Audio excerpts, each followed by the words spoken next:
No, I haven't. Meal from Santa? Thank you. Santa. Yeah. Okay. It's not Craig. Santa.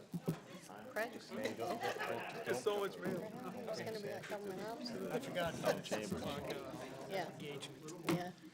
Yes. Let's start. All right.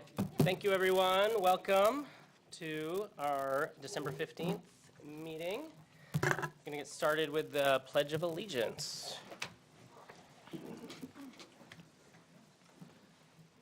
I pledge allegiance to the flag of the United States of America and to the republic for which it stands, one nation, under God, indivisible, with liberty and justice for all.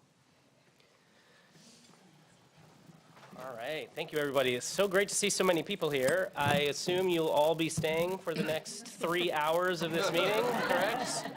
Right? No, we've got a very special start to the meeting tonight. So I'll throw this over to Craig from Parks and Rec to be the MC here for a bit. How's everyone doing? Good.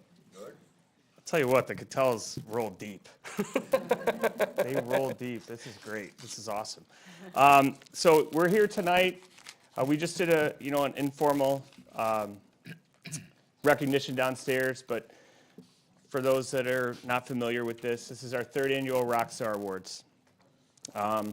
So we do this once a year.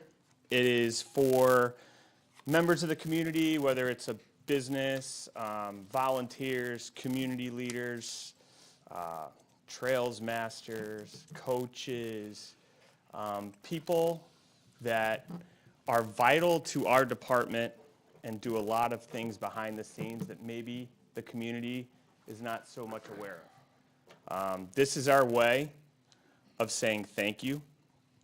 I think this will be our 8th, 9th, and 10th recipients of the awards in the 3 years we've been doing this. And all of them have a unique reason why they're here tonight on behalf of our department. So do you have oh yeah, okay. Yes. So here's what we're gonna do. Here's how we're gonna do this. I'm gonna talk about each award winner, and then you can come up and we'll take a picture with each award winner, and then we'll do a big group photo, and then you guys can have the fun. All right, sound like a plan? All right, our first recipients are Lauren and Mark Cattell.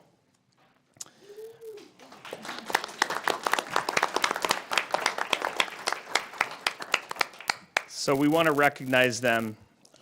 Their passion for our community and our department is truly infectious. Actually, Lauren said a couple nice words downstairs when she and Mark first moved to town. One of the things I got involved in was the start of the dog park. And when they moved to town, they didn't have family. And over the years now, they have family.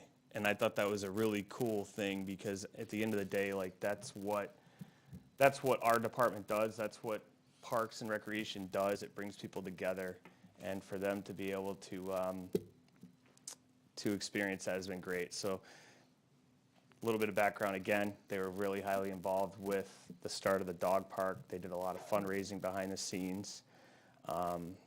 Another thing that they do, which some of you may not know, is they are our judges for the Holiday House Decorating Contest.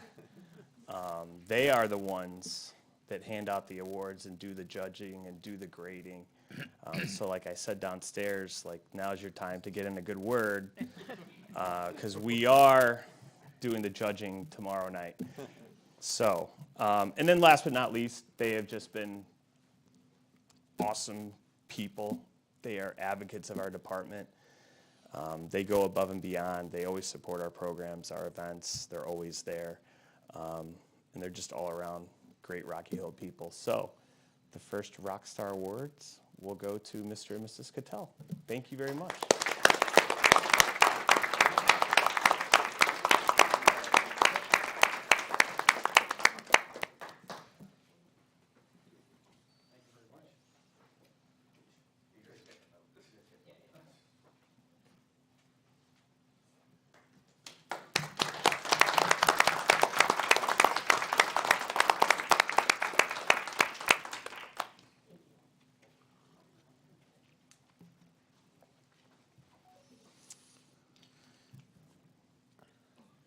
So again, with our department, every year I come and I ask for a lot of money and you don't give me all the money. So we have to look for alternative resources to help with funding. And, one of the things that we do is we have a pretty good sponsorship program. And one of our best sponsors in the last couple of years has been Liberty Bank. Liberty Bank, the whole team is here. Our branch manager, Irene's here. They have been generous to our department. They are the exclusive sponsor of our Hop Around the Hill spring event. They also help out with the Memorial Day Parade. They help out with Fall Fest, as well as Winter Wonderland, which we had this past weekend, and it was awesome. We had 350 kids that went through. It was our biggest one to date, and obviously we can't do these things without the support of our sponsors. So our next Rockstar recipient is Liberty Bank. Come on up.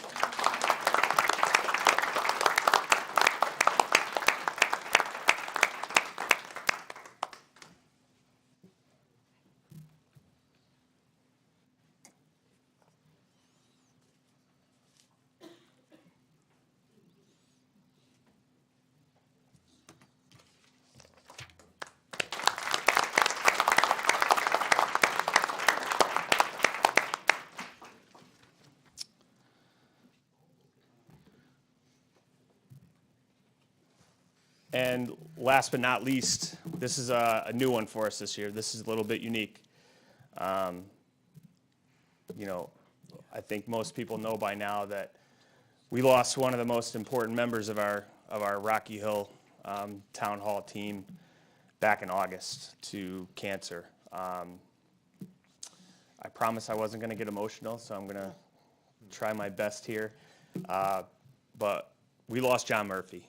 And John Murphy, I think the best way to describe him was he was our fixer. He was the guy that we called when we had issues, whether it was Tuesday night, Sunday morning, middle of the day, one of Gina's movies isn't playing. Where's John? Where's John? He was kind of the rock behind that entire place. He was very instrumental in setting up the AV and all the technology and the addition to the building. But I think what I missed most about John, other than him saving our butts all the time with the technology, was his wit and his zings. He was a funny guy, and when you lose a personality like that, it's tough. So I promised to make this a happy thing. We miss him so much. But here tonight to accept the Rockstar Award is Liz, his wife, and his daughter, Caroline. So why don't you guys come on up?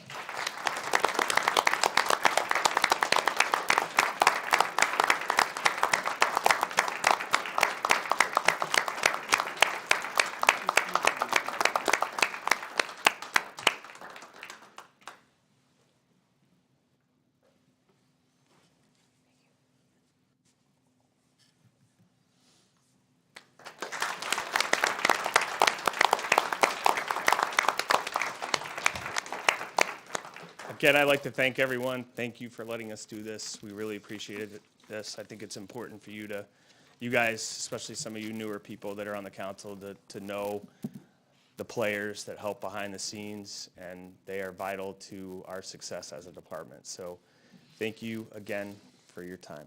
And I think the Cattells have a party to get to, so yeah, we got to get going. So thank you.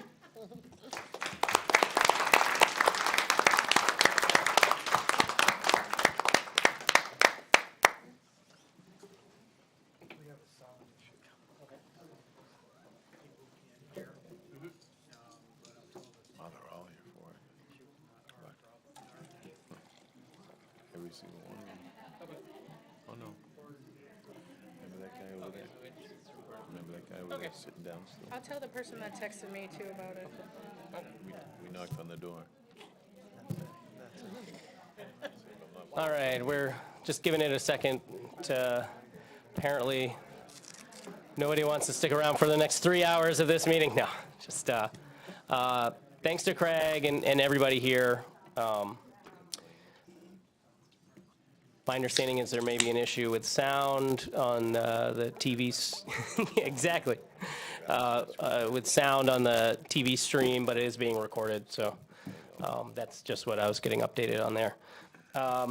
Next on our agenda is public comment.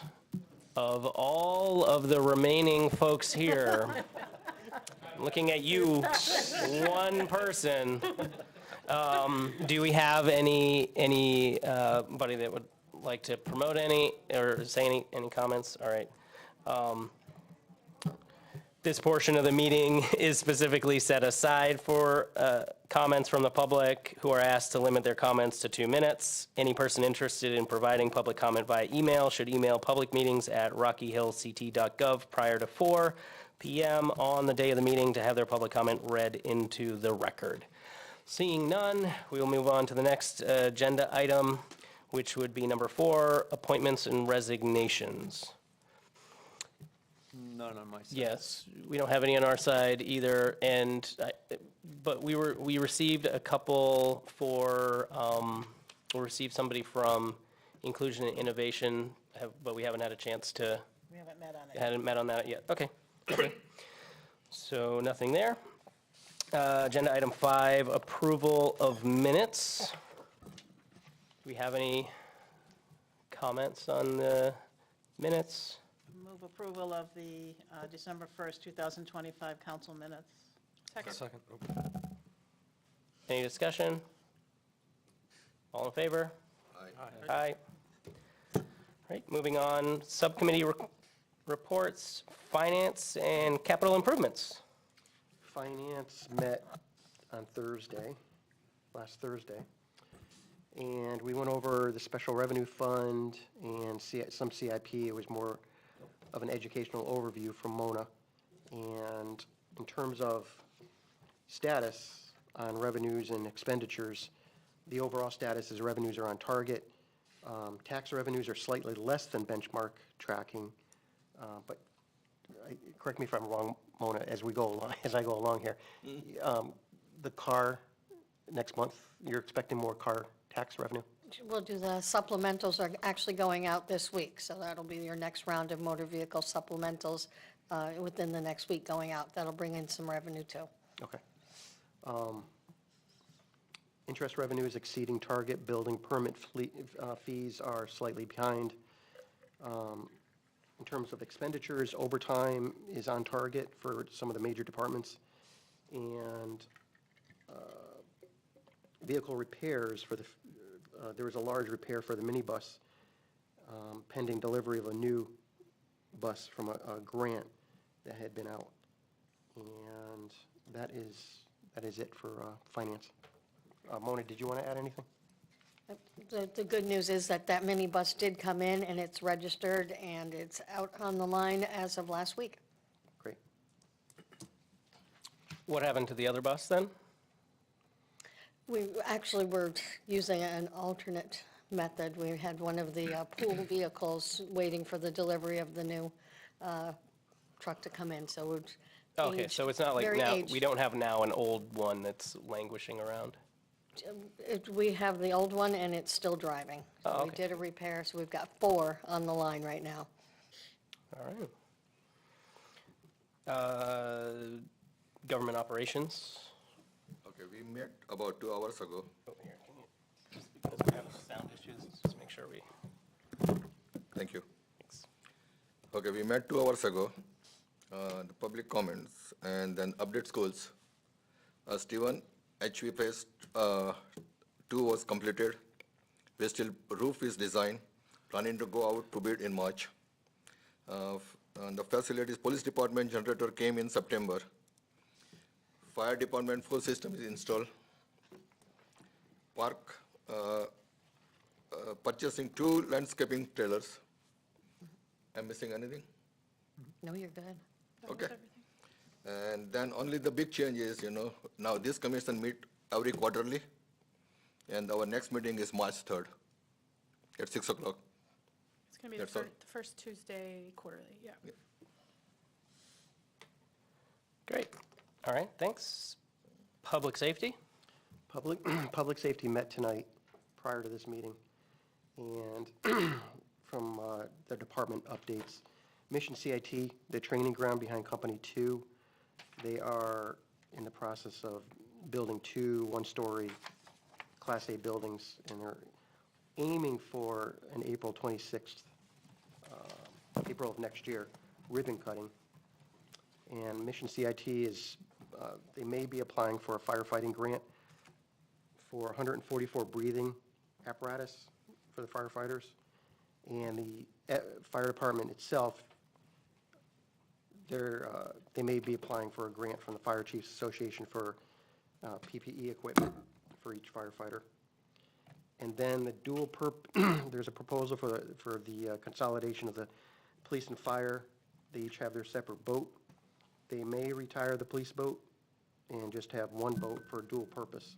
They're still spec'ing out those criteria for what's needed. Emergency management, the cold weather protocol is in effect right now.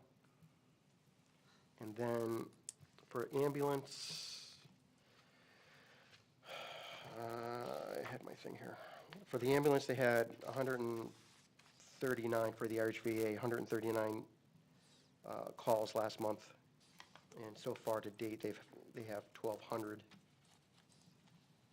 They have a CPR training class, or actually an EMT class that's going to be starting soon. And they have 2 EMTs cleared for riding. For Aetna,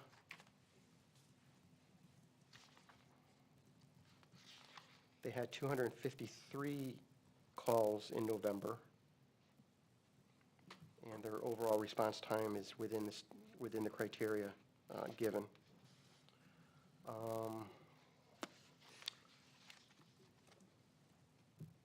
The police,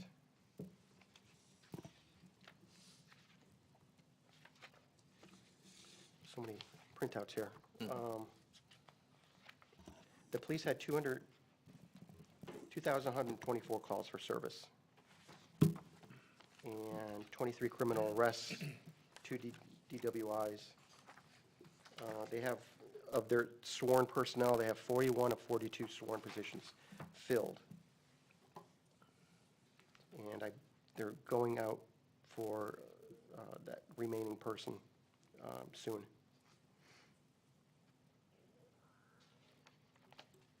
And I think that was it for police. The health district was not present.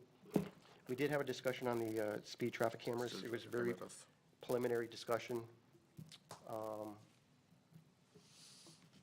Chief Klett is going to be speaking to some of the vendors about coming in and giving a presentation to public safety.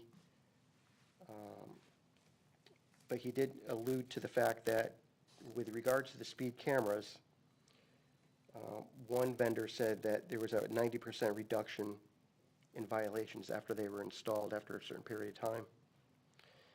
And in terms of if people visualize what the cameras would be on, whether it's an existing pole or whatever, it would be on their own pole.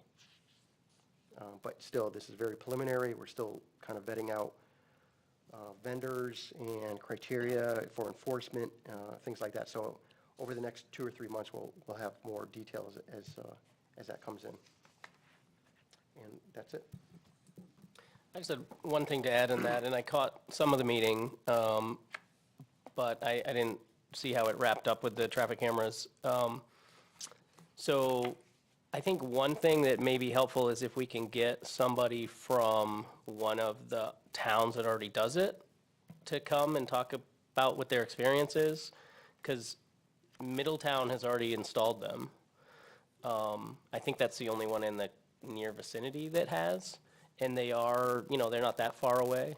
It might be something that we could He's reach going out to to. be reaching out to the participating towns so far, and getting some of the Okay.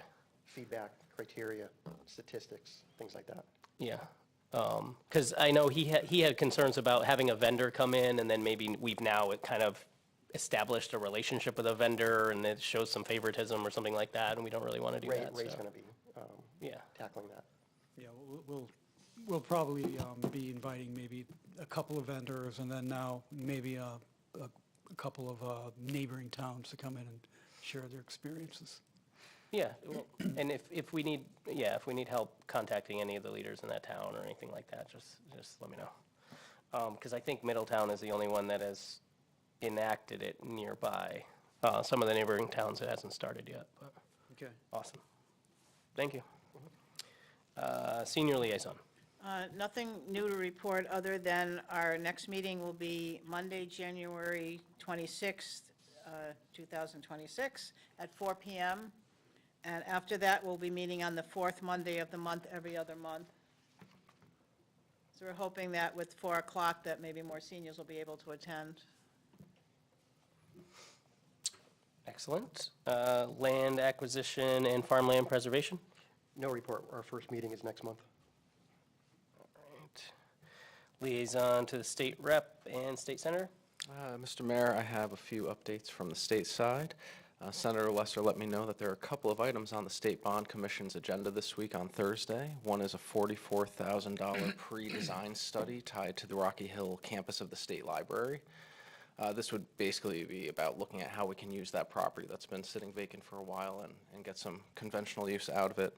And it's definitely good for our residents to see that that the state is going to do something with it. The other is really exciting. We're going to be looking at a reallocation of the previously approved bonding for the Foundry project over to Elm Ridge Park for improvements and upgrades.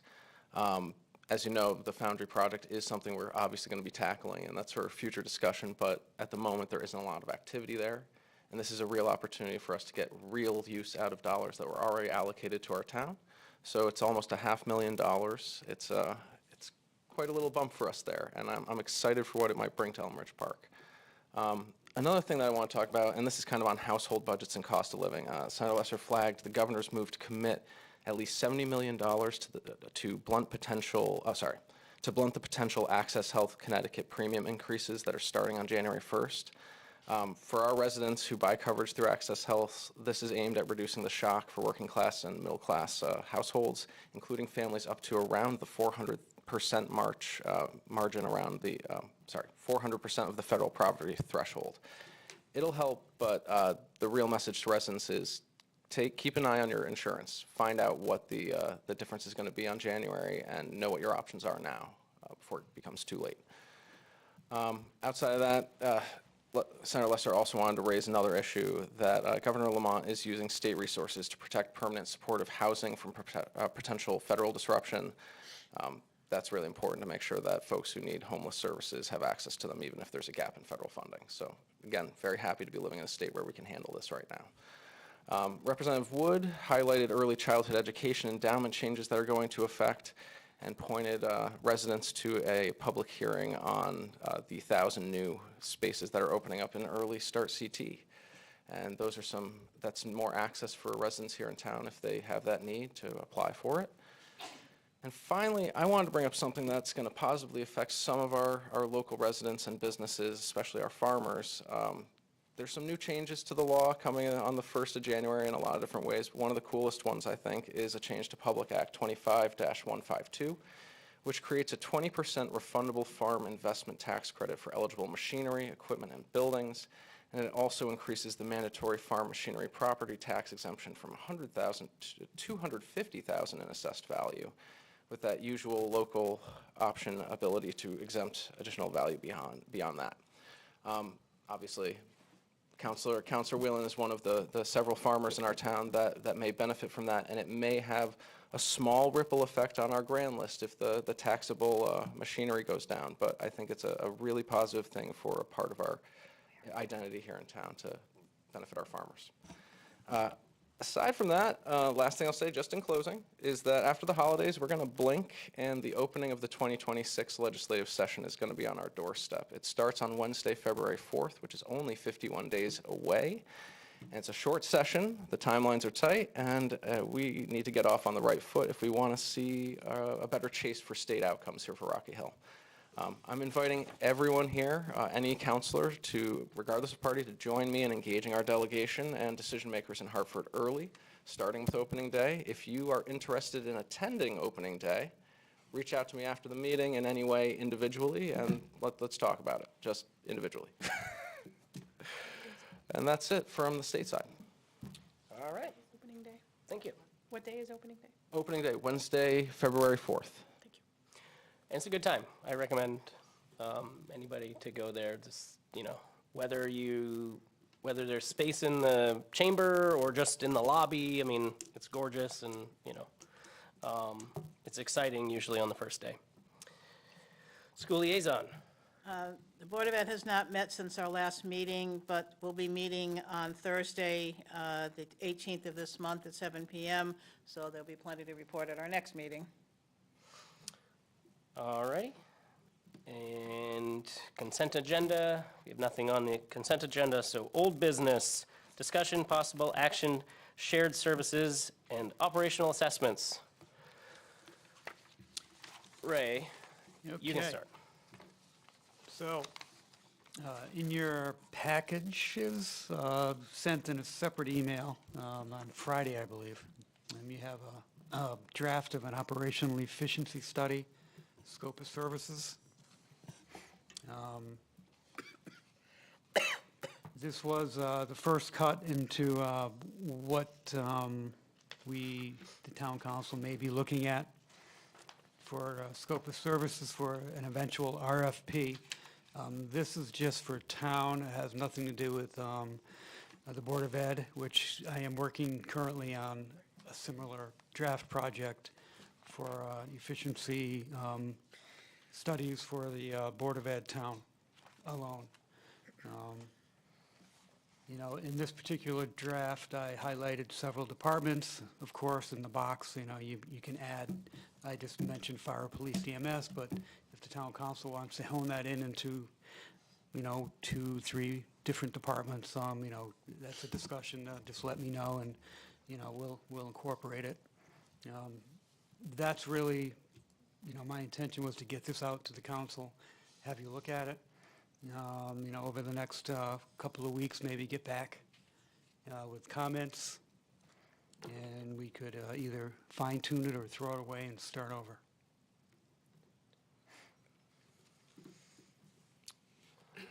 Thank you. Yeah, so anybody like to comment on it from here, or do we want to digest this for a couple weeks and provide comments along the way? I'm just curious, how'd you come up with the departments that you want to have evaluated? These are not necessarily what I want, but, after discussing over the last few, maybe the last month, the idea was to target the larger departments. Maybe, I think their comment maybe the 3 largest ones. And after looking at these, like, for example, I have highway, parks, community development. Those 3 are actually interconnected, parks and engineering and community development. So maybe if you looked at one, maybe you would want to look at all 3 to see how they are communicating or not communicating. Senior services, even though staff-wise, it's not large, they have a lot of activity. And I think it might be beneficial to have that analyzed to see if it is staffed appropriately. And senior services and human, youth, and senior services. There is a connection there with working with the elderly. Gina is doing more of the activities, where Melissa is doing more of the, like the medical services and insurances, and so that's how I came up with that. However, it can mix and match, I know emergency services, police, I know fire is volunteer, I'm not sure what we can get into there, but police, EMS, maybe those 3 could be grouped and maybe analyzed to see if things could be improved there. It was just a suggestion based on your comments. I have one quick suggestion that I think would make us a little bit more efficient, is if we shorten the name of Human Youth and Senior Services. If we could just make it Human Services, because I think youths and seniors are Human. both human as well. There we go. Crisis. I don't know, No. it's been called out for decades, but they do deal, they have a youth division and a senior division, so, you know. No, I mean, I just in jest. But, you know, obviously, I think it was brought up that, you know, the Board of Ed is obviously the largest chunk, but that also requires, you know,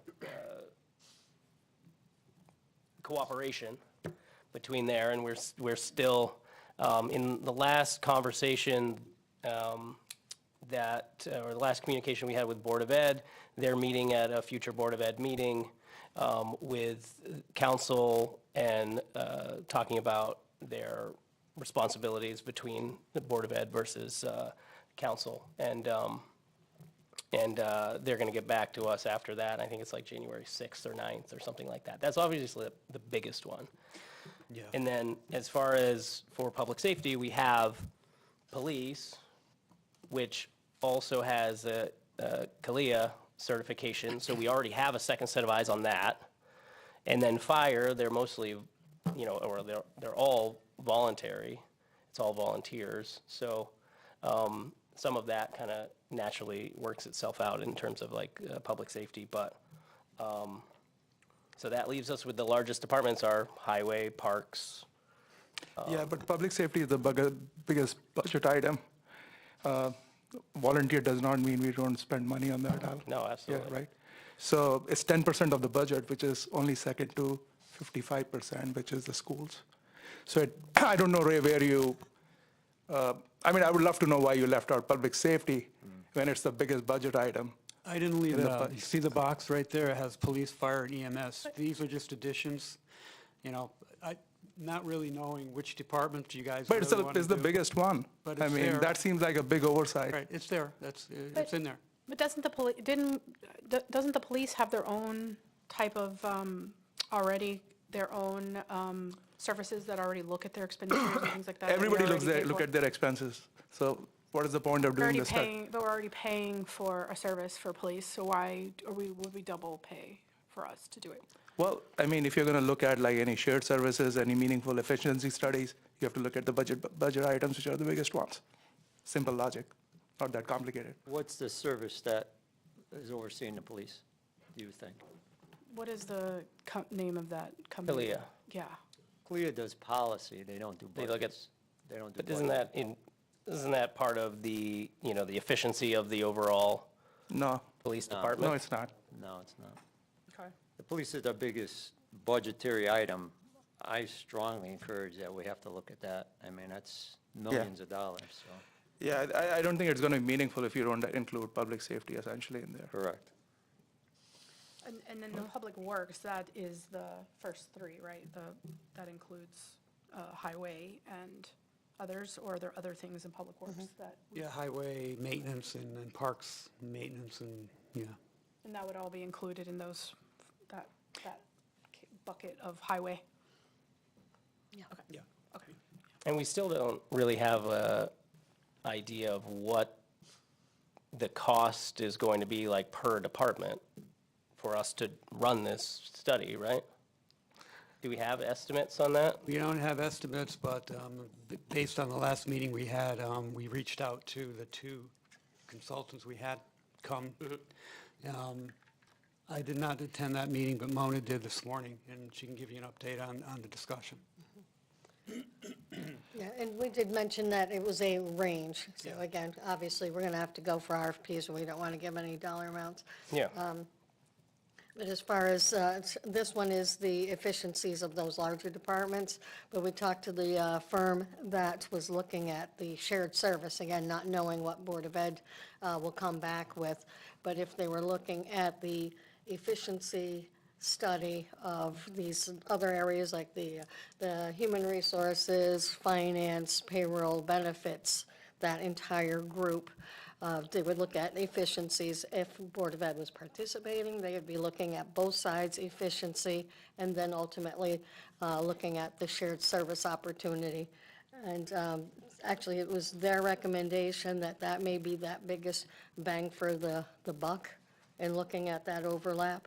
And it would fall within that range that we have available for efficiency study. So I think to have both components could become costly. So their recommendation was that we maybe go for the aspect that would give you the best generation of effect, savings, efficiencies, and then see the positive effect of that, and then perhaps going into the next level. And that was there. We'll still have to develop a RFP for that aspect as well. But so basically, if we looked at just Board of Ed and other, like, human resources and finance and that stuff, that would expend all of the money that we've set aside, Correct. roughly, Roughly, right? roughly. Okay. I mean, we are going to pick the departments, right? I mean, they're not saying that if you pick public safety versus human services, they're going to charge more. They're going to charge the same amount, if that's the point you're making. No, I'm just saying the more departments that we add. Yeah, So I mean, say if we do Board of Ed and public safety, let's just say, then what? You get two of them, the biggest bang for the buck, right? yeah, So what I'm saying is, it makes no sense to get like departments, like 6 of them who are like 1% of the budget, Right. and overlook a department which is 10% of the budget, not to mention Board of Ed, which is 55%. So if you're going to do this and do this right, then you've got to include Board of Ed and public safety. Otherwise, it's meaningless, like I was saying, or it's just glossing over, I guess. Well, the question too would be, Mona, did they indicate whether there'd be a higher charge for a bigger department? I assume there is, but like if you threw, the library at them, it's got to be Yeah, less that- than public safety. yeah, that's kind of the, Okay, so. that's kind of what I'm thinking too, is like if obviously the Board of Ed is the biggest chunk, 250 employees. Right. And then, the tax collection is like 3. That's not going to be the same cost to look at everything the same way, Yeah. So then, just so I'm going to revisit a question here. What is the Board of Ed waiting for? Because we've reached out for over a month now. That's a good question. And we still don't have an answer. They want to talk to their council about integrating Board of Ed and town council. Like, we're not looking to integrate.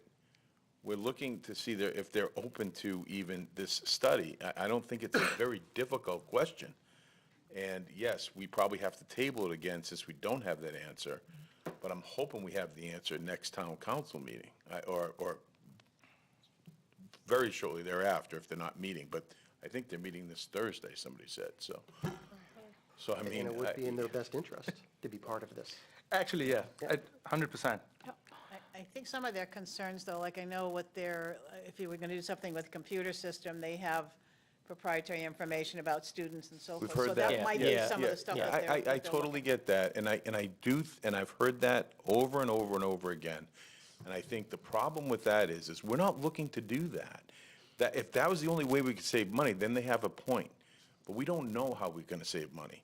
They need to be open to seeing if there is an ability to save money without crossing any lines. And listen, even the former Board of Ed had a little bit of a guard up against this, and I really would love to know why. As does the superintendent. Well, then, yeah, I agree with you wholeheartedly. yeah. And it has been a challenge. Now, the town manager, you're our superintendent, you're open to it. I mean, I just, Yes. I think it's important that they're part of it. They're 55% of the budget. Yeah. 55 million plus.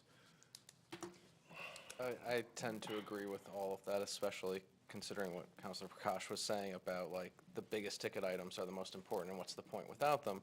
I feel that way about the Board of Ed. If we're going to do this efficiency study, if we don't have that side of it, then what would be the point, really?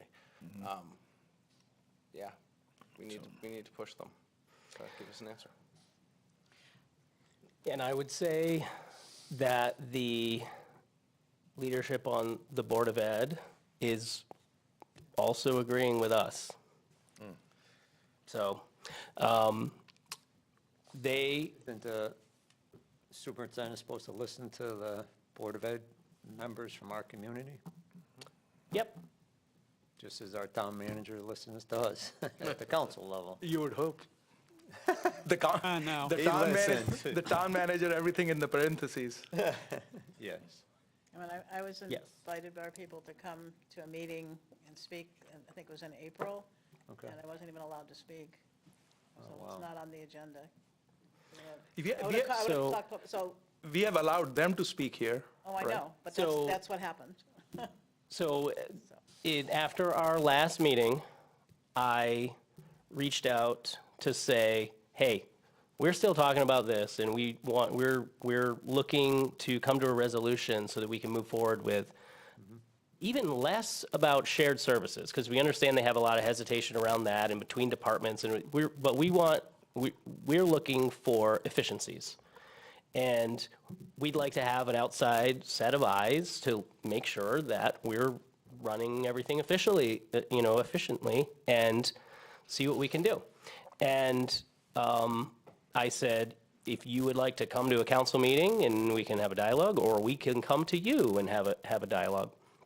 I said that to the superintendent and the chair of the Board of Ed. And I didn't get a response. So I followed up. And then I got the response, we are having an executive session meeting on January 9th. And after that, executive session with the attorney for the Board of Ed, we will get back with you and see where we go from there. And Not much more I you can followed do up than- saying, hey, I'd still like to get together and just chat about this at least. No response. So, I mean, we. full we- transparency, we- that's the entire conversation. Yeah, we did suggest that they participate in a presentation on their own. Like, we didn't need to be there to influence our thoughts on it, but to just hear what we heard from the two shared services efficiency study people. Yeah. I mean, first of all, I'd be really appalled that anybody wouldn't be open to at least listening. Like, listening's a basic premise, okay? So if they want to wait till they listen and then give their opinion, I can respect that fully. But if they're not even open to seeing or hearing, I have a problem. Yeah, so can I propose something for our town manager? Maybe the town manager should send a formal letter of interest for participation in a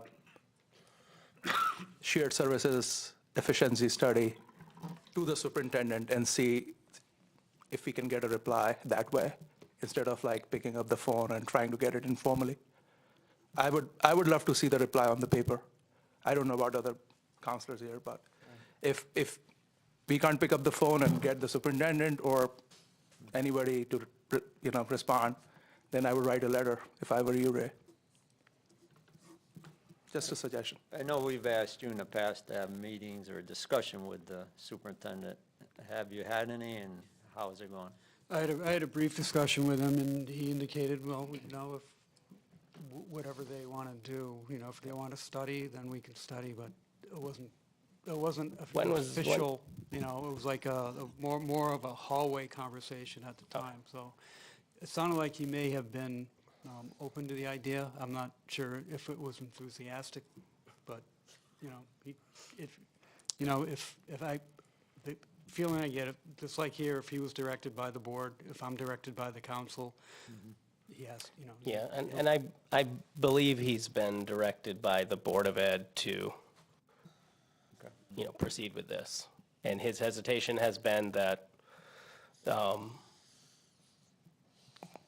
there's some hesitation around shared services and what roles have to be clearly defined between Board of Education and the town. I get that, but to your point about the IT aspect, well, our IT is integrated with the police department, and that's still separate. So we're not, worried about that at all, but I think we're all, I think, believe it or not, I think we're all on the same page when it comes to that. So if they're having a meeting on January 9th, I believe it was 9th or 6th. I believe it was 9th. then if we request or something to Ray by January 13th, what, if they're, we don't know what they're going to be discussing. What are we requesting? If we lay down the line and say, we want a response by January 13th because we have a council meeting on the 20th and we want to discuss it, what are they being presented with in their executive session? And what can come out of it that we could know about? My understanding is they're being presented with they're speaking with the attorney about their rights and responsibilities for the Board of Ed, I believe. For privacy Because I and just don't stuff, want to or- be at our meeting on January 20th and again at this impasse. Yeah, we don't know because Yeah, they haven't yeah. responded with So- back to that, yeah. Yeah, what I can do, I can send them, or send the superintendent the letter, and then attach the presentation from CLA. That was the first firm, that they're more of the Board of Ed finance company as opposed to CGR, which is the public safety consultant, the second one that we talked to. So, that might help, I can email it, I can send them the PowerPoint presentation. I mean, that gives them the idea of what we're looking at as far as the shared services component of it. All right. So, Let's try that. so given, it sounds like we all want Board of Education. It just makes sense, the biggest part of our budget. Second one, we want the next bang for our buck, which it sounds like we still need to kind of figure out what that's going to be. Either it's going to be a public safety component, or is it going to be this human resources, payroll, benefits, which I think is third or fourth largest, right? And what we can afford, right? Everybody kind of agrees. Are we thinking maybe just the two of them is all we can kind of cover this time around? Just to kind of give Ray a direction, if we think we can get the Board of Education on board, which I think sounds like yes. But I'm thinking, and based on what Mona had said, that the biggest bang for the buck based on that range, would be the Board of Ed Shared Services with the financial portion of the town. Because Yeah. at that point, you get, and I think you're looking at two studies, unfortunately, if you want to go deep enough. One would be the public safety, fire, police, EMS, maybe highway. And the other one is the Board of Ed Shared Services with the town, which would be the back office component study. And I believe they may be actually, unless we go out to RFP, but usually I think some firms deal with more of the public safety aspect and the highway and the maintenance as opposed to the finance, HR component and the Board of Ed type. But in terms of shared services, though, the most shared services is probably going to be equipment in terms of plows and trailers and backhoes. I think Cromwell's looking to get some sort of excavator. Yeah. So there's Entertaining that. more opportunities for at least those types of shared services and those types of things. So this is still, I think, a difficult kind of decision for us to kind of figure out where we can, Sure. Yeah, if we're those looking at shared services, or are we looking at efficiencies, which is two separate things. The shared services we're talking about, I think, is the shared services between the town side and the Board of Ed only, Okay, not intermunicipal. Okay. That's like the CROG thing, we can probably Okay. get through CROG at some Okay. point. all right, I think what makes sense is looking at the shared services from a BOE angle okay, and looking at efficiency from a town angle, because that's where your most bang for the buck is on the town side. all right. On the shared, you're not going to get efficiencies on the Board of Ed, you don't have control, as pretty apparent from our last 10 minutes of discussion. So you're not going to have you're not going to have efficiencies which you can actually implement on the Board of Ed side. Well, You can look for shared there might services. be.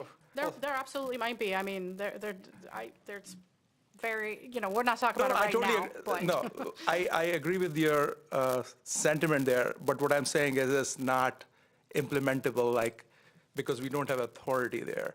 What we can do is, though, we can talk about shared services, which is a topic which we can actually broach. I gotcha. That's what I'm trying to say. The efficiencies part is more controllable on this side, and that's what we should be looking at. That's what I'm trying to say, if that makes sense. And the efficiencies have to be looked at the biggest spending parts of this budget, not at the least spending part of this budget. But That's all it is. I'm not mistaking that you're not suggesting that we give up on trying to get the Board of Ed. to Not the at table all. here. Okay, for a Not moment at there, all. that's why I was like, Not what? at all. No, because Yeah. No, I hear you. Melissa I hear you. said, the shared services versus efficiency, and I'm saying shared services comes from probably BOE because we don't have direct Yeah, in terms of what we can. authority. Yeah. But the efficiency side can come from this side because we do have direct authority. That's I all, think- but I'm, yeah, I'm for both, to be clear. Both for both. Yes. Right. Thank you for asking that. Well, because to recap on the Board of Ed side, it's just, it seems like everybody here agrees that that's critical to spending this Yes. money on doing this. Yes. And we all kind of have a sense, at least from our majority side, that the leadership on the Board of Ed is open to listening and having that conversation. There's, seems to be one place where there's a bottleneck on this discussion. So maybe we just need to lean a little harder over the next week on that. Send the minutes of the meeting. Would we put out 2 RFPs? One for the Board of Ed if we get to go that route or if we decide to, and then another one with 2, 3, 4 departments, whatever we want. Exactly. I think we may want to put more departments down, and more the better, to see what they come back for a price. Then if we decide, hey, let's take off 1 or 2, what would you charge us? I don't know if we can do that or not. One of the things I mentioned last time was providing like an additional service, saying, these are the top whatever 4, and then additional services, please provide us your optional or additional services for these ones too. That way it's separated out and we can see the difference, like- instead of going back and asking. Like add alternate when you do Right. like. Correct. Yeah. Yeah. Yeah. So we can try that, if you guys agree. So the primary departments would be, for the town side, would be police, fire, and EMS? Is that what I'm hearing? Yeah, I mean, let's see what the cost is around that. And I mean, the highway group. Highway after And that. also highway and parks maintenance, right? Community. yeah, because community that has the equipment Yeah. and all that. Well, I think you had said perhaps that equipment stuff and some of the other stuff, maybe we could work with the CROG on that even as a third thing, aspect, right? Yeah, I've got a little bit of information on that in the mayor's report coming up later, because I think we have some opportunities around that. But the highway and parks is more of the, looking at the operational component, not just the equipment, but staffing and how things work Yeah. together or don't work together between parks, highway, community development, and, you know. Ray, was that the CROG presenter, was he the former town manager of Mansfield? Yeah, in West Hartford. Okay, Yeah. all right. Just a quick note on your scope of services, number 3, you have the document and data review. I was just wondering if you could include the town charter in there. Oh, As something they could absolutely. look at as well. Oh, yeah. Yep. Needs revision.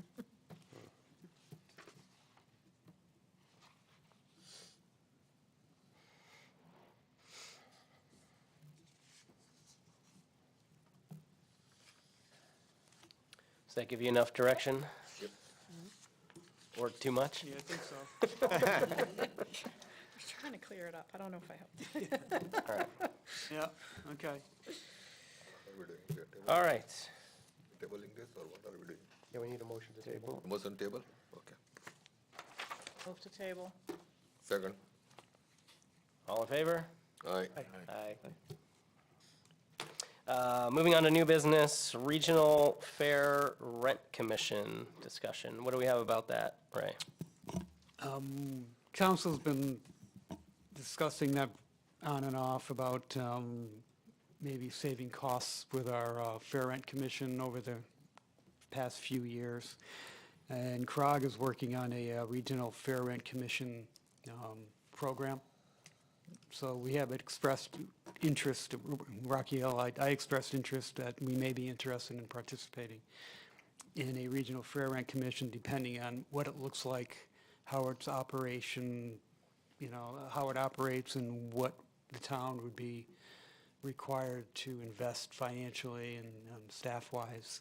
I'm not sure how the model is going to look. I don't think they know how the model is going to look, but it's an opportunity for us to look at that. And perhaps save some legal bills on this side, and get maybe a broader spectrum of commission members looking at our issues with various properties.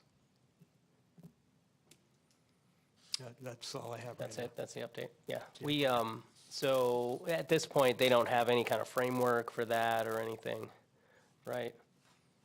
They do have a draft frame, but they don't really know about costs and staffing. And, they're looking at maybe, and I'm not sure how this works, but maybe 2 to maybe 3 people from each town to be on a commission, but how does that work when you have like 29 towns? So I'm not sure how that's going to work out and what the representation is on a regional commission. Is this supposed to be in lieu of our local Yeah. Fair Rent Commission? It's in our charter, so we would have to have a charter change if we. Well, we will have, it would be a commission. I mean, it would be still a Fair Rent Commission. It just wouldn't be, it would be, Rocky Hill would be represented on the commission, the way I'm seeing I'm just it. saying, but our town charter says that we have created a Fair Rent Commission, so we would have to change our charter. I'm not saying we shouldn't do it, I'm just saying that we would have to No. make that change. Unless you had a lawyer to interpret that, Yeah. I didn't look at it in detail, but I know It's it's a in the lot charter. easier to just keep the charter the way it is, to go through that process. I have a couple thoughts on this. It sounds like we've had a Fair Rent Commission here in town since 1980, and so it's longstanding. I personally have to admit, I haven't paid terribly close attention lately to it. I don't know if it's very active and if it's keeping up with things. If it is, then I tend to think of this opportunity of a regional Fair Rent Commission as really beneficial for towns who don't have one already. And the new state housing law created a threshold of 15,000 residents. If you have 15,000 residents, you have to have a Fair Rent Commission now. And we have that, but we've also had our Fair Rent Commission for some time. Very open to the idea of saving money.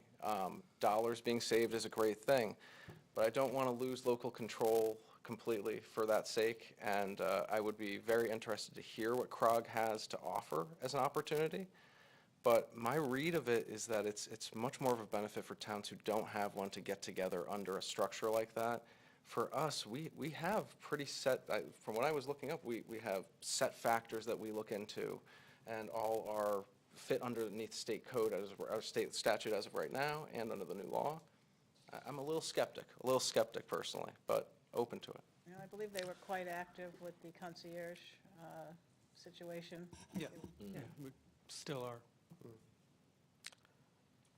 I've got thoughts, but Yeah, no, actually, I agree with you, Zach. I think pretty much you said it really well. I think I pretty much agree with everything, which is scary, but let's do that. Once in a while. Yeah, everything, pretty much. I don't see any advantage in like going the other way at this point. In the last few years, I think what I have seen is those, the commission has been busier, not less busy. So I don't know the exact volume, I don't know have the data, but sounds like to me that people who sit on that commission have been more busier, people I know, because they can't go for dinners anymore, and they tell me that sometimes. So that's actually a good sign in the sense of that that workload you're talking about, not good like in terms of outcomes or for residents and things like that, but I'm saying just the commission being busier means that it's productive, right? So I think, yeah, I agree. I do support the town manager's thought of looking into this, because I do recall that we have to have a town attorney at every meeting, is that correct? We usually do, yeah, yeah. So, I mean, that's a lot of costs going there, so I'd be open to learning how it would operate and how it would be organized and through CROG, and then see if it's worthwhile for us or not, or is it gonna be more efficient, as we're talking efficiencies. It's possibly, so I appreciate you looking into it, and continue, please. Yeah, Mona, do we have an idea of like how much a fair rent commission hearing generally costs? Because I've heard some numbers, but, Not off the top of my head, I don't, but we can Okay. calculate something. because, yeah, I mean, I echo pretty much everybody's sentiment here is, obviously, if there's some more efficiencies where we save a bunch of money doing it, that's great. I know in the past couple of years, the Fair Rent Commission has been running really well. We've got some new people on there that are consistent in their attendance, and have been consistent in some of their decision-making. And while some of the people that come before the Fair Rent Commission may not have been necessarily happy with the outcomes, it has at least been consistent. Whereas in previous years, it was a lot of canceled meetings, and it just kind of spun around in circles. I've heard in the past that, because I asked, the first thing I said was, how much do these meetings normally cost? And I think the town manager gave me a couple examples. He said, well, we had one meeting with a couple things, and it was $800.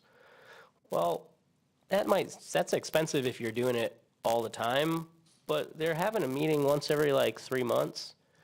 Whereas I'm sure if we have to buy into a regional thing where there's an attorney with a retainer and all that, it's probably going to be a little bit more expensive. And we've kind of settled our Fair Rent Commission setup to where it is functional, and it does have some oversight that is helpful. And some of the other towns that are just now having to create a Fair Rent Commission, they're starting from scratch. We've already done all that legwork. And sometimes those meetings, maybe it's $800 because there was an appeal afterwards. But a lot of times it's like $250 worth when you kind of do all the math out. And we've got volunteers to be on there.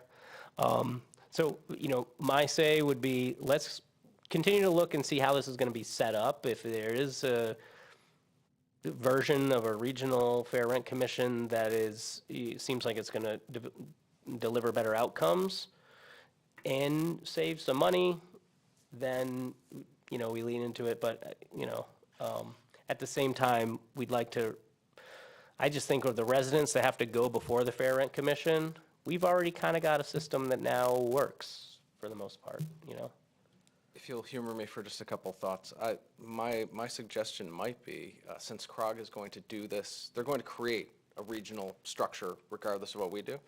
It might benefit us to reach out through the town manager to just say, here is what our Fair Rent Commission looks like, here is what it's judged based on, and here's how we operate.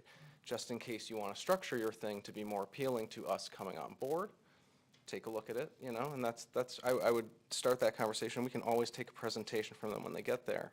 But going to the idea of like being local, something that crosses my mind is somebody who is going before a Fair Rent Commission that happens to now be not in Rocky Hill, it's in New Britain, or it's in Glastonbury, or it's somewhere. And I think that we should handle local matters internally unless there is a compelling reason financially to do otherwise. And we don't have to pay anything to have them show us what they can do for us. So let's just have them come when they're ready. I have a quick question, a clarification. That Fair Rent Commission, who's on that committee, and are they volunteers? There is not one yet. There isn't? No. I thought we There's not. had one. Yeah, It's part of the nomination process. Yeah, Oh, they're getting I'm sorry, but nominated they to are start in volunteers. January. Yeah. Okay, They don't really, they're still trying to figure this whole thing out also. So okay. So the only thing expense to us would be the attorney present during these hearings?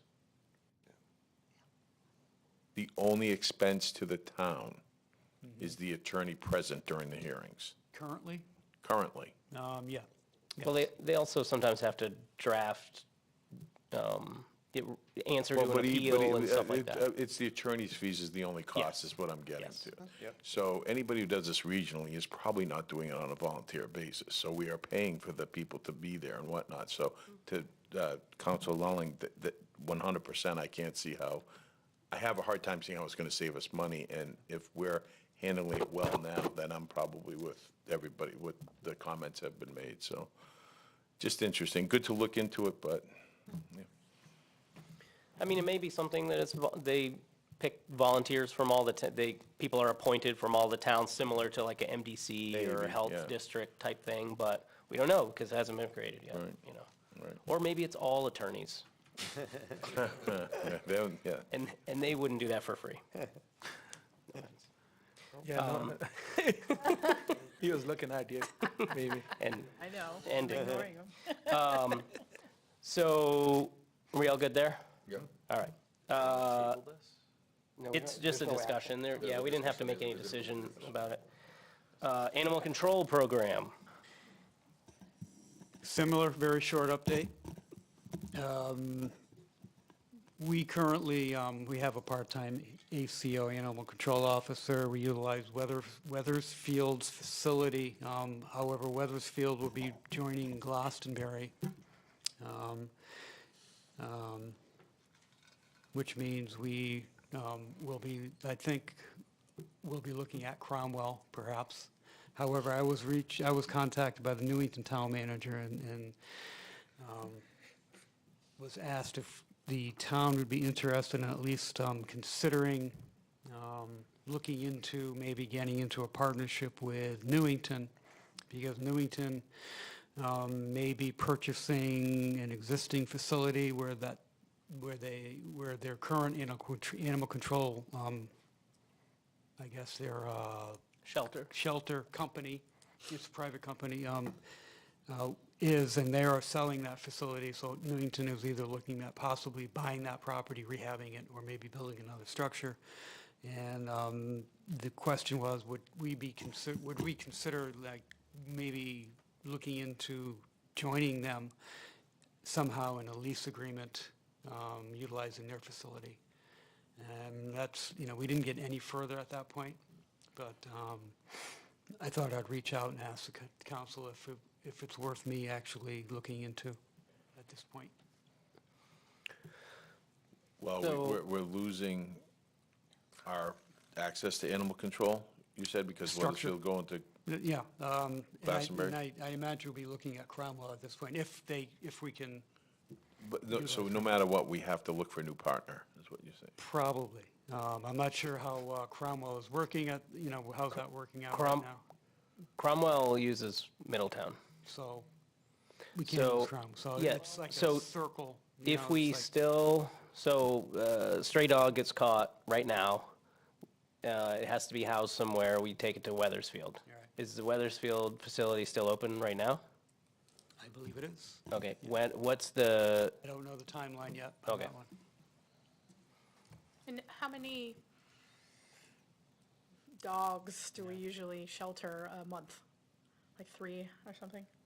I imagine it's low. I imagine it's low. I haven't talked to Chief Left earlier than I anticipated. I'd get a chance to talk to him about that. my understanding is it's like 3 to 4 a month. So If that. to have to support Newington with a new facility for like 3 Could be dogs is costly. probably costly. Yeah. So I've spoken with the mayor in Newington too, and gotten a little bit of the conversation with him about this as well, and they're in the same boat. They have 3 to 4 dogs a month type of thing, and they were partnering with Weathersfield. My understanding is right now, is there a cost associated with us partnering with Weathersfield, or is it like on a per dog basis or something? We've been charged for like impound fees, so I think if we were to keep someone or an animal in for a long period of time, we've been billed for impound, but that's not really regular cost. Yeah, and is it like in the 3 digits? For like how much does a dog cost to impound. Oh, I'm not sure about the daily, but I think that probably in the past years, overall, we've probably done impounds of less than 3,000. Okay. And I think the other key too is if we do choose a facility, we need to know if it's a no-kill facility or not. I don't know what the policies are for that. Something to consider. So Newington, basically, they're in the same boat as us, where they have 3 or 4 dogs a month, my understanding, that that they take to Weathersfield. Weathersfield is closing their facility and partnering with Glastonbury. And so now Newington is looking at, well, our options are trying to partner with somebody else, same way, or they have the opportunity to purchase this facility in Newington that is like 30, I don't know, 30 rooms? I don't- Kennels. Kennels. Bays. Okay, 30 kennels, which is way more than they need, way more than we would need. But it's gonna cost them like $1 million to buy it and retrofit it with current standards and current regulations, because they'd be buying it for like $500,000 and then have to retrofit it. So there's options where they could then, use it, have a private company that partially leases it, and it's complicated. So I spoke with Cromwell. They currently partner with Middletown. They take everything to Middletown. And Newington kind of doesn't, I mean, they're stuck between a rock and a hard place too, because they need to have something and none of their neighbors can they partner with, really. And so that's why they were reaching out and saying, hey, do you guys want to partner with, in my conversations with the mayor, he's kind of leaning towards just building a smaller facility there versus buying a used one that's like, or buying, an existing one that's like way too big for them. But if we, there's the facility cost, but there's also the staff of it and everything else that would go along with running a shelter. I don't know. I mean, It would be a lease, some kind of lease agreement. yeah, that was know how much our that's thing. gonna cost. We would be paying them a certain amount per month to take up space in the one that they already have or something like that in Newington. Did we talk to Glastonbury? Yeah, See that was my question. Can we? what they would charge if we got to that I think the point? understanding was it was like too far away. There's a logistical issue with going to Glastonbury because you have just the one major way to get there, and it's from Rocky Hill. It makes more sense to go to these other towns than to go to Glastonbury, distance-wise. Well, I think there should be a cost analysis, include Glastonbury, For sure. Middletown, and the feasibility of Newington. I mean, is Berlin, do they, I think there was some reason why that wouldn't work. Which one? Berlin. I mean, we should look at everywhere that's available to see what the most cost-effective. Yeah. Do we know why Weathersfield's not doing it anymore? I don't know exactly, but it may have something to do with the regulation changes, meant that they would have had to update their facility, and then it was just cost prohibitive to update it to the current standards, which are like temperature controlled and, just, yeah, a bunch of stuff like that. Expensive upgrades that the state mandates now. Yeah, the state has as many mandates for kennels as they have for schools, if not more in some cases. Okay. I don't know if it'd be worth to talk to Berlin. I believe they support a no-kill approach, just saying that.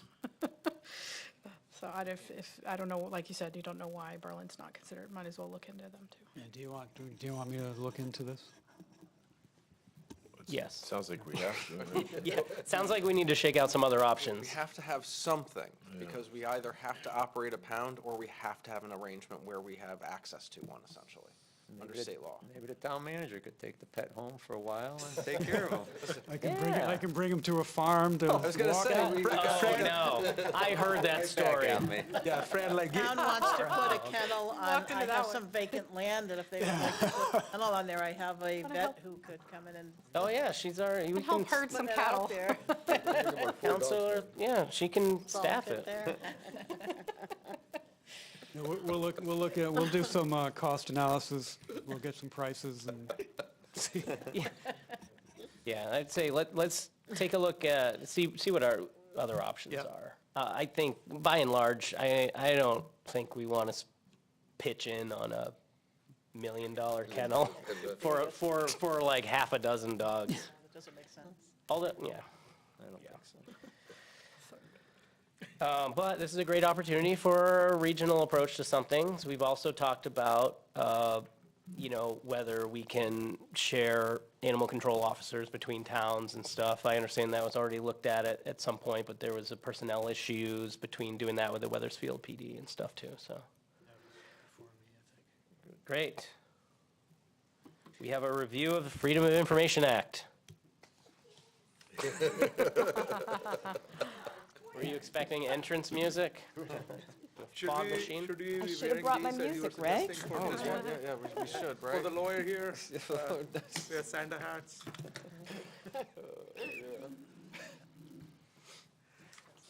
Lawyer bringing the good news. I am. I always bring the good news, right? Yes, This is fun. This course, is, that's and may why- I say, the softer side of HR, I am a big advocate, Mr. Mayor, of the Bring Your Pet to Work Day. Yeah, Don't roll your eyes too much, Ray. Furry Fridays, right? Furry Fridays, Whose idea was Clear that? the Shelters Day. I think we gotta clear the shelter day. I love a Clear the Shelter Day. So I am here to talk about government transparency and our commitment to it. But I'd like to start with a thank you, because for those of you who have been through these reviews with me before, and by the way, I know, very dangerous to be one of the last speakers before it's time to close the meeting. I will go quickly. I promise it will be a review. I know most of you have been there, done that experience with this before. I want to begin with a thank you, because many of you are already aware how much we need you as town staff to partner with us when it comes to issues of government transparency. Some of you have been on the receiving end of those phone calls or those emails from me when we've got a request from a member of the public and they want something that they, believe might be embedded in your text messages or your emails, et cetera. And thank you in advance. Thank you to those of you who have helped me in the past, and thank you to those of you who will be helping me going forward when those requests come in and you're kind enough to go through, in some cases, your personal emails, to make sure that if something is available in those documents, we produce them for the public. We do have a commitment to public officials' transparency, town staff transparency, and that commitment is codified in the Freedom of Information Act, FOIA, affectionately called FOIA. And today is your quick review. We will do deep dives, I'm sure, as we get to know each other and come across many issues going forward. But today is our beginning conversation. Some quick discussion points, beginning with the disclaimer. This presentation is for educational purposes only. Nothing that I say is considered legal advice. And if you have any questions, perhaps the most important takeaway is please call Ray, call Mona, call me. Please ask questions. If you receive a FOIA request, and by the way, it doesn't have to be formal, it doesn't have to be in writing.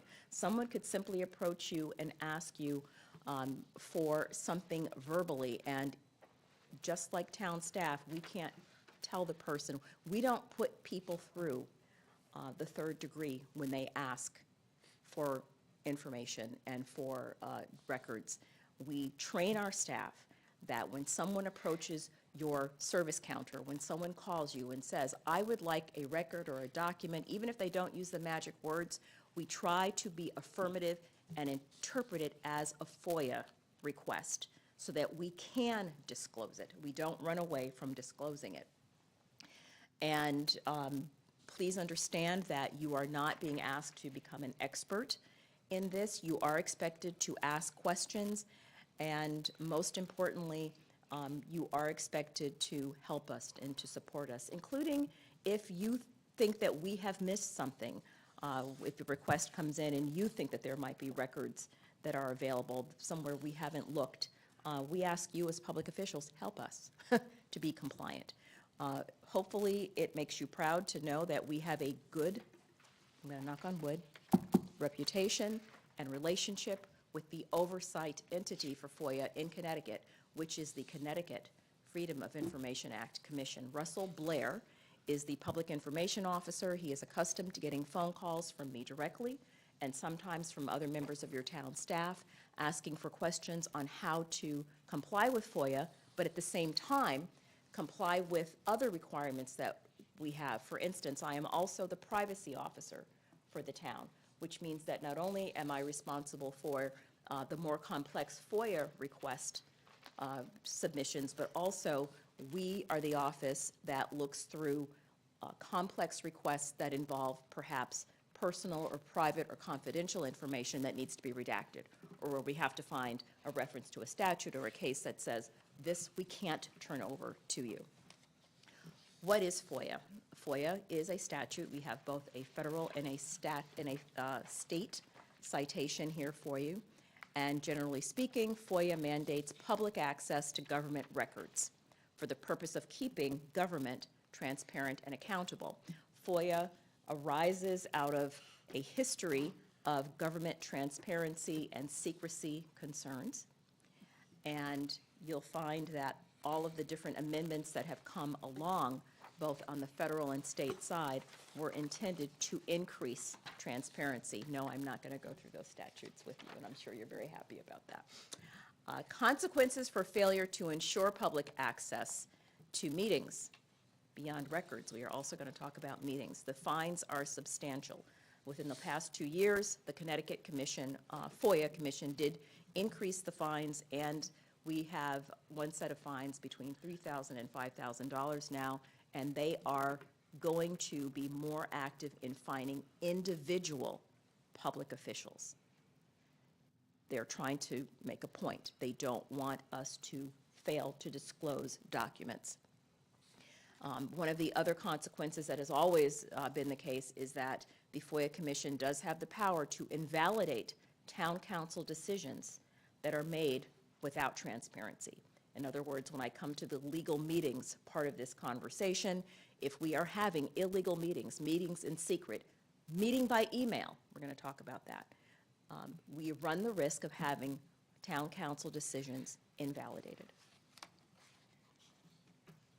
Generally speaking, FOIA concerns two primary areas, records and meetings. We're going to look at records first. No, this is not a photo of our vault. I wish that our vaults looked like this. It does not. As a public official, as a town staff member, what are the key questions that we ask when it comes to FOIA? Number one, are we dealing with a public record? That's a very broad definition of what a public record is. Any record kept on file by a public agency. Question number two, does the record fall within any exemptions, exceptions, or exclusions? Legislators at the federal and state level have tried to strike a balance between transparency and those occasions when disclosure is problematic, medical information. Sexual harassment cases, where, for instance, if I am conducting a harassment investigation, I'm going to lose witnesses real quick if they think that I have to turn my files over at the end of an investigation. So the FOIA Commission, in their wisdom, the legislators in their wisdom long ago decided there are certain types of things that are not going to be subject to FOIA. Contract negotiations, we'll talk a little bit about that. And then number three, what procedure should we be using when it comes to a FOIA request? I will talk about that very briefly, but again, that's something that we want to take off of your plates and put on town staff's plate, on the plates of the folks in my office when it comes to responding to FOIA requests.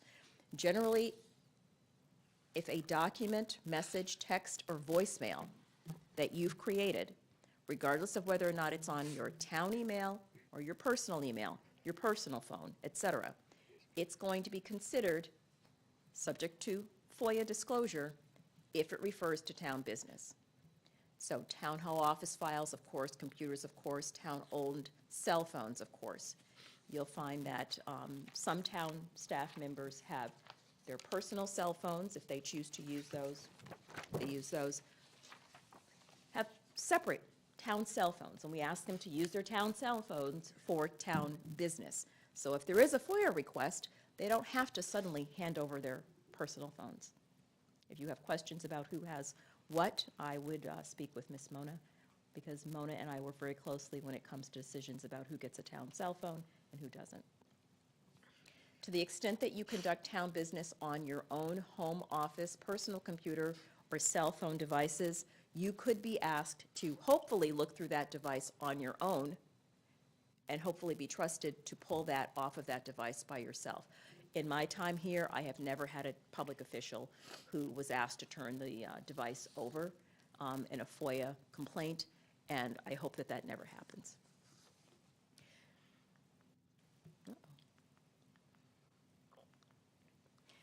FOIA requires the disclosure of existing records. In other words, you do not have to create reports or records. You don't have to draft narrative responses. If someone asks you, how did you come about this decision? That's inviting a narrative response, right? An essay of sorts. That's not a FOIA request. What you might want to do to be helpful is to tell them, well, we can show you any research with regard to coming to this decision, but a narrative response is never required. FOIA has multiple exceptions, exclusions, and exemptions. We're not going to go over those here. What I will tell you is that some of the big ones that we pay attention to as town staff, collective bargaining and negotiation strategy. These are the topics that we typically talk about in executive session: pending claims and litigation, attorney-client privilege communications, anything involving HIPAA, medical records. The Board of Education, when it comes to them, they're going to deal with public school teacher evaluations not being subject to disclosure, anything touching upon FERPA, names and addresses of minors involved in parks and recreation. There's a funny story I won't tell you now about how we learned about that particular bullet point. And certain records pertaining to law enforcement, including, for instance, home addresses of law enforcement officers. Big moral of the story when it comes to FOIA: everything that you write that relates to town meetings, no matter how impassioned or unhappy you might be about a particular topic, please ask yourself, before you hit that send button, is it something that you wouldn't mind seeing in the Hartford Courant being attributed to you? You have no idea the war stories that FOIA officers like myself share about people who have hit that send button when maybe they should not have, and whose hands that ultimately ends up in. Procedure. For your purposes, the most important answer to what procedure should we follow is call Ray, call Dana, call Mona. Let us help you respond to the FOIA request. We have templates, we have a certain type of structure that we use, we have statutes that we refer to if there's something that we don't think that we are supposed to disclose. The most that we might ask you to do is simply to search for the document yourself in your own email or in your personal cell phone, et cetera. By the way, if you're using the town email, the good news is that through IT, I have the authority, with Ray's permission, to do a search behind the scenes. So if you're using town email, we actually have the ability to look for your emails, and you may not even have to be bothered with looking for that yourself. Okay. Item number 3, if the records are readily accessible, you'll find that town staff, usually at the service counter, member of the public is asking for something, they'll tell them, give me 5 or 10 minutes, they'll go, they'll pull the record, they'll invite the member of the public to sit in one of the conference rooms, and they can sit there and look through the records on their own, by the way. And that's not problematic. But if a FOIA request requires research, if we have to go to the vault, look through archived records, If we have to evaluate the documents for privacy and for security or attorney-client privilege reasons, it's going to slow the process down extensive, to a large extent. Fees, we do charge 50 cents per page if the member of the public wants a hard copy. Electronic copies, we don't charge for that. Okay. We might charge if large formatting, certification, or computer programming is part of the request. Again, if records are located on your personal computer, emails, et cetera, the FOIA Commission will expect you to access those and provide copies and screenshots. There are serious financial penalties for destruction of records. Again, we have war stories that we share as FOIA officers across towns of people who hit that delete button on some of their text and forget that there's a such thing as forensic IT people who can re-image those items. So we don't destroy documents or records. On a monthly basis, town staff respond to multiple FOIA requests. While my office is considered the central office, typically your department heads have so much experience responding to FOIA requests of things that are usually in their records right behind them in their own offices, that they'll take care of it right then and there if it's a routine FOIA request. The requests that my office will handle will be the requests that are a little more complex or voluminous or involve, again, privacy issues. I'm going to go on to meetings. Any quick questions? You guys have seen this stuff before. Got it. Are you holding a meeting as defined by FOIA? Questions 2, 3, and 4, they're important questions, but I'd like to share with you that you're in good hands when it comes to the town manager's office and the administrative staff, including Daniel, who's sitting to my left here, and other members of the town manager's office. They do a phenomenal job of making sure that your meetings are properly noticed. I think that this is an important slide for our boards and our commissions and the town staff who support them, because they're the ones that have to worry about making sure that we're providing enough information as required by FOIA to make sure the public knows that a meeting is coming up and how they can participate in that meeting. This is a great cheat sheet. The last FOIA Commission officer, public information officer, shared this widely. And I believe actually he lives in Weathersfield, Tom Hinnick, Weathersfield, or I think he's in Weathersfield. But this is a very nice chart to help town staff and your boards and commissions when it comes to making sure that they are keeping up with these statutory requirements for legal meetings. Nice for you to know, but hopefully you feel confident, depending on the town manager's team, to take care of you when it comes to your particular town council meetings. Okay. Comments, questions on that one? Under FOIA, you are engaged in a meeting anytime you have a quorum, in your case, of town council, gathering to discuss substantive issues. So this does not include social gatherings. It does not include a meeting simply to talk about what you want on the agenda. It doesn't include logistics, discussions about logistics when you're having substantive discussions about town business. Definition of the quorum, again, something that might be necessary for a board or commission member to be aware of. I know that you know what that is. These restrictions don't apply to caucuses. An important note about group emails. Actually, it's a very funny cartoon. I've given you a handout. If you have some time, please take a look at it. Nice illustration of what we mean by meeting by email.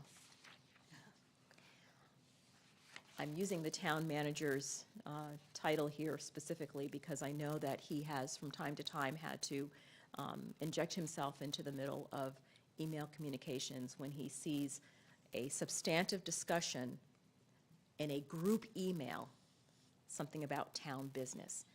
So Ray himself does a phenomenal job of trying to make sure he staves off any meetings by email. But it's something that, again, you can help us stay compliant with the law if you are emailing each other about a substantive town business issue, please keep in mind that if we are going over the number of a quorum and it's a group email, we might be holding an illegal meeting.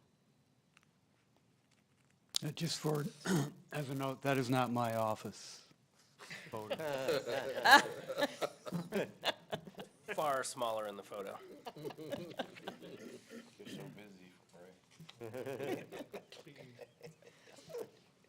Conference calls, same issue. If you're having discussions about substantive topics with a quorum of town councilors via cell phone, you have to ask yourself if you are violating the public meeting requirement of FOIA. When we leave this meeting and we kind of hang out in the parking lot, we're not going to do that tonight because it's too cold.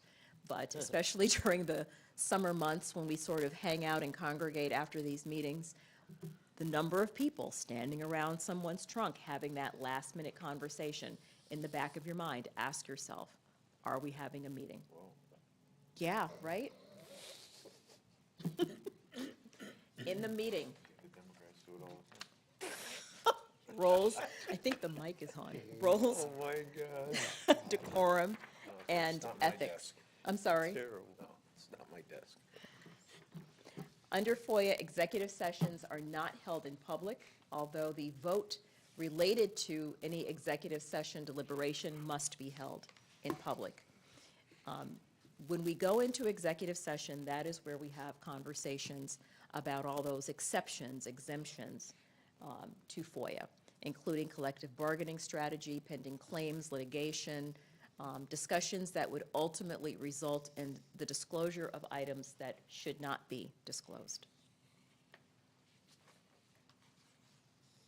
Disclosure of executive session discussions puts the town at serious risk and could impact our position in a legal proceeding with regard to finance, union negotiations, and of course, management-employee dynamics. I have to tell you that when we are holding a town council meeting and one of you asks a question about an individual employee, be it their performance, be it their, God forbid, workers' comp status, FMLA, you name it, your HR director has chills go up her spine.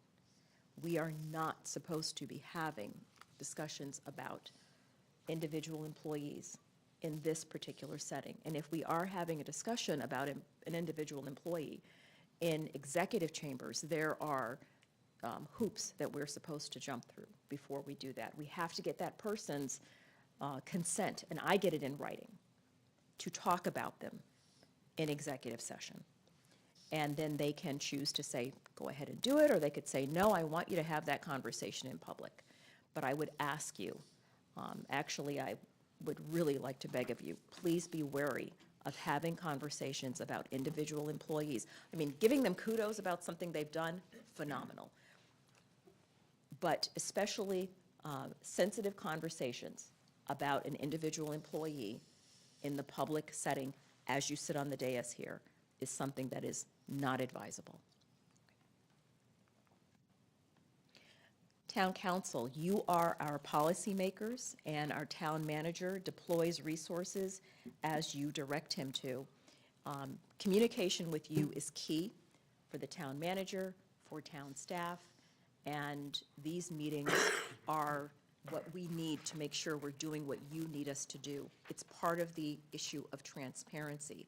Again, I thank you in advance because I'm sure I'm going to have conversations with you in the future regarding disclosure of information. Thank you for working with us. I appreciate it.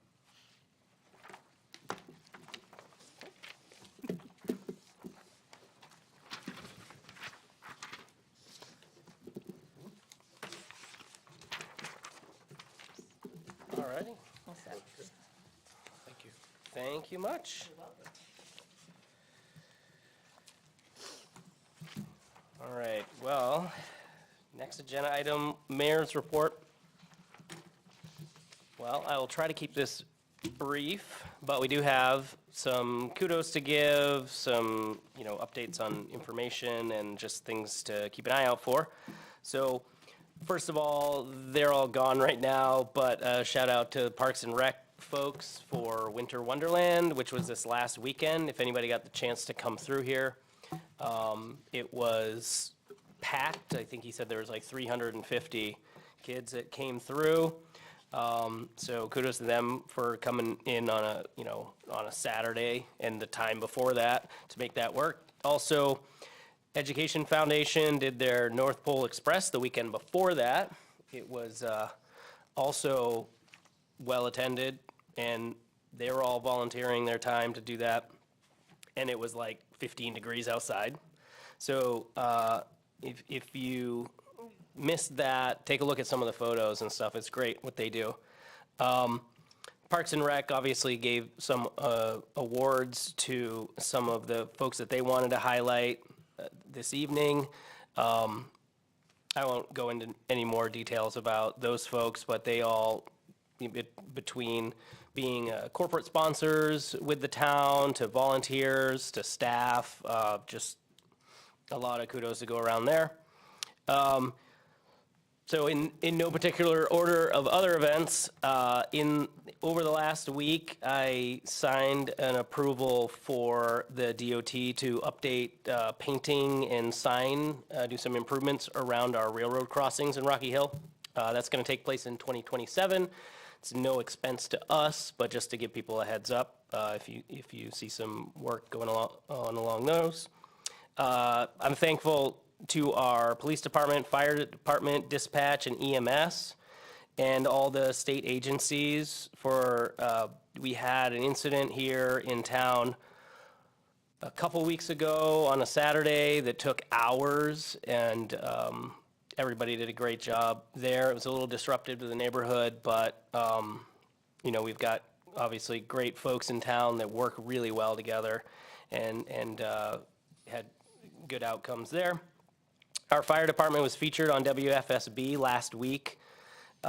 They were giving them a reminder about some of the challenges that the fire department faces in the winter, and they also wanted to remind people this is a time that there's a lot of concerns that come up in the winter.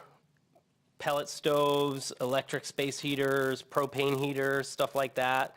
There's much higher risk of fires associated with that, so everybody just take extra precautions. They outlined those in a brief story on WFSB. Great representation for the first responders we have in town. The police department has seen an uptick. This wasn't mentioned at the public safety meeting, so I'll bring it up here, but the police department has seen an uptick in financial scams. Unfortunately, scammers are always finding a new way to try to rip people off. And I spoke with a couple guys from the police department, and they said, unfortunately, a lot of times they find out about it too late. Somebody has already been scammed, they've wired money, they've, bought a bunch of gift cards, or, the stories that we kind of hear about all the time. And they said, unfortunately, the method is always different, but it does follow a similar template.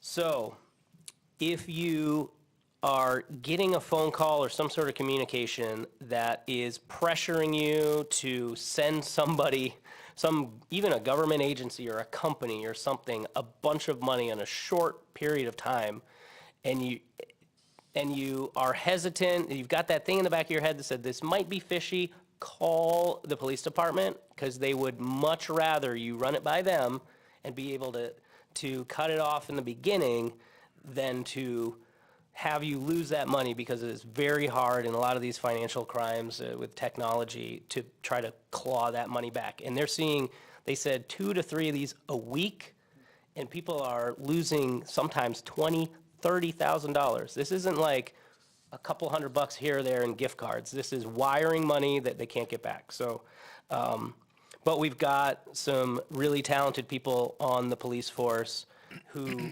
can do some of these technology-related crimes, but they said people need to call them first before they do it. I attended a forum last week. It was regarding changes to the Transfer Act. This was a class at UConn, and it featured people from DEEP and DECD. And the good thing about this, I just wanted to kind of put it on people's radar a little bit, is this is going to allow commercial properties in Connecticut to be able to transfer easily. The law takes, it goes into effect March of 2026, and it means properties that may have otherwise be held up by a lengthy remediation process will now be able to transfer ownership much easier. Instead of being like an 8-year process or something like that, they may actually be able to transact, which will potentially open up other opportunities for us. We've got a couple of brownfield situations in town, and we've obviously got properties that have languished for a long time that we really want to have some traction on. But that may give us a couple more options, so that's good. Related to that a little bit is our planning and zoning is going to be hearing a request from the Kelson Road Development on the 17th to change roughly half of their space that's designated for retail, to change roughly half of that into a broader commercial use. Planning and zoning is going to hear all the details of that, and they've got to review, obviously, the full application and the regs associated with it and everything. But basically, making this change would allow the property owner to be able to fill that entire first floor space of the property that's already been developed. The proposal is to, they have interest from a medical facility, Women's Health, and if they can move that into one half of the property, the other half is going to be a restaurant and tavern. But right now, they can't do that based on the current plan for it, because it's supposed to be entirely retail, which limits them to what they can put in. All of you probably know I've been pretty critical of this entire project, but I think this is something that would potentially get that space full and would even provide more personal property tax revenue than we would otherwise have gotten if it was just retail space, which has been really hard to fill. But if anybody's interested in participating in the discussion around that or learning more about it, I would encourage them to either attend the meeting or watch it on the 17th. We touched on it briefly, but I spoke with some of our neighboring mayors. Cromwell reached out because they're doing an audit of all of their equipment, and they're purchasing or planning to purchase a few pieces of equipment, a backhoe, dump truck, things like that. And they reached out to see if there was anything that we were also purchasing or that was in our CIP coming up that we may be able to partner on and potentially have some shared services there, save some money by doing the same thing. I understand we have some equipment like that. Craig with Parks and Rec has been looking for a backhoe or an excavator, small excavator, something like that. So might be an opportunity. And obviously, we already heard about Newington is reaching out about animal control. I visited the Chow Cafe today. I don't know if anybody's been there, but this place is awesome. I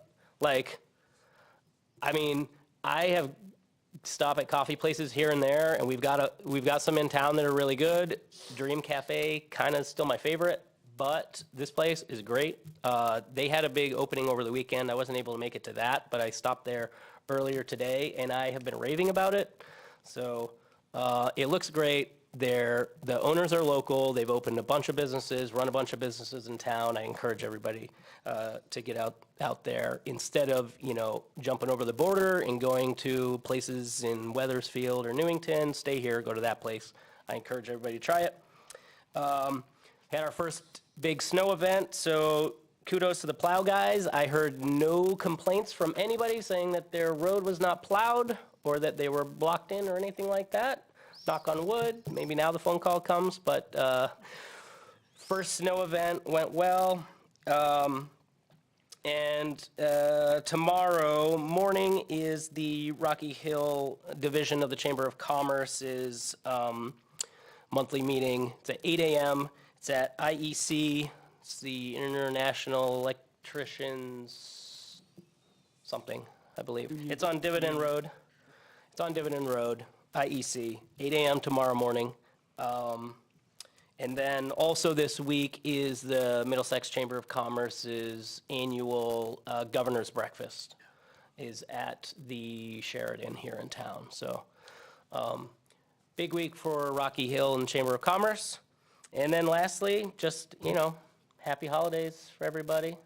We won't be back until January, so happy Hanukkah, happy holidays, happy New Year. And that's the mayor's report. Throwing over to you, Mr. Town Manager. Town Manager's report, just to follow up on the mayor's comment on Kelson Row. Also on December 17th, Planning and Zoning will be reviewing a request for a special permit for 940 Cromwell Avenue, that vacant mobile station on Cromwell Avenue. Plans are to convert that into a convenience store gas station. That would be a great improvement for that property. Just back up to the highway. Our highway guys did a tremendous job with the leaf pickup this year, and they have received quite a few compliments, I'm told, from residents on their recent snow cleanup as well. Just kind of moving down my memo, Beach Road Culvert, we received a grant through Senator Lesser's office, I believe 2 years ago, to design the culvert, the undersized culvert on Beach Road. That is in preliminary design right now. The project is scheduled to be reviewed by the end of December. That project being a project that has to be reviewed by state as well. The Old Forge Road culvert, that was a grant obtained through Representative Wood. Again, probably over 2 years ago. That preliminary design is 30% right now. There will be a meeting between AI Engineering, which is the state's consultant, and the town's consultant to review final, or probably 50% design at this point. So we're hoping that will actually be completed at some point in the near future. Quick update on Century Hills Phase 2. As you know, we have 2 phases of Century Hills sidewalks. Phase 1 is nearing completion. Phase 2, again, that is a low SIP, I believe a lot SIP grant. That was designed, but modifications are needed, and cost estimate modifications are in the process, and that has to again be reviewed by Connecticut DOT and CROG. So we're hoping to bid the project in this spring 26. And as a result of Joanne's loss doing council minutes, we are now working with Civic Plus, which is a company that manages our website, to implement an automated process to prepare our minutes and to integrate those minutes into our agendas and then into our packages. And I'm not sure how all this works, but Mona is working with Civic Plus, as is Daniel and Kristen in our office, to get this going, and they are currently being trained, and it's just an automated process that will help us be more efficient over the next, hopefully more efficient once we get the handle on this new software. And I don't know if you've noticed, fairly recently, my town manager's report's font has been getting smaller and smaller, but I'm trying to keep it to 1 page. So probably the next will be like a 10-point font. Stay tuned. That's all I have. With the margins, too. Yeah, I have. You see how wide this The is? margins. Although if it's any smaller, then John's going to have to get that much closer to it when he reads it. All right, I'll entertain a motion to adjourn. All in favor? Aye. Aye. Have a great night, everybody.